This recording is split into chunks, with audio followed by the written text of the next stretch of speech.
Photo credit, Stephen Lovekin, ShutterstockApril 8, 2019 updated 16 meters agoBy Brian HenryOver 8 seasons Sansa Stark has witnessed the execution of her father, mourned the death of her mother and brothers, been held hostage, repeatedly raped, and abused. Through it all, Sansa, the once naive young girl who dreamed of marrying a prince, has emerged as the Lady of Winterfell and even proved key to winning the Battle of the Bastards. So why haven't more fans warmed up to her? I feel like it was just a symptom of her kinda being written as a passive character in the beginning. Angela Watercutter, senior associate editor at Wired, told Cheddar.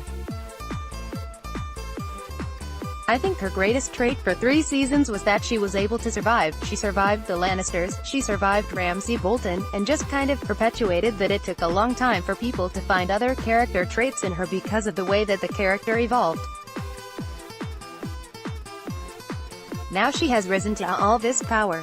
I personally want to believe that people are warming to Sansa. There's also a big contrast between how Sansa and her sister, Arya Stark, were received by fans.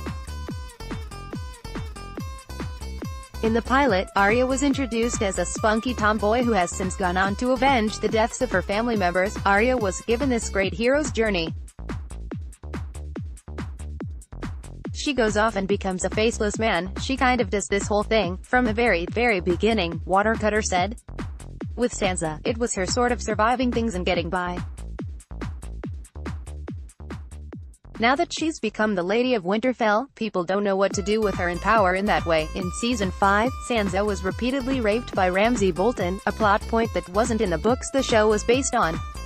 Watercutter explained why many critics were upset by the move. It's become sort of like a trope that the show uses a lot. The men on the show have all sorts of things that define their character. Jaime Lannister loses a hand.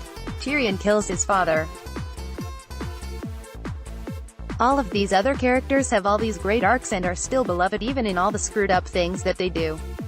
For Cersei, for Dany, for Sansa, they all sort of survive sexual assault and it becomes one of their defining traits. Watercutter chided TV writers for using rape as a plot device, arguing, the men on the show are given much more sort of complex character developments. Still, Watercutter credited Game of Thrones for creating strong female characters, such as Brienne of Tarth and Daenerys Targaryen, that challenge traditional archetypes. Will we see a woman on the Iron Throne? I want it so much. Watercutter told Cheddar. We'll see.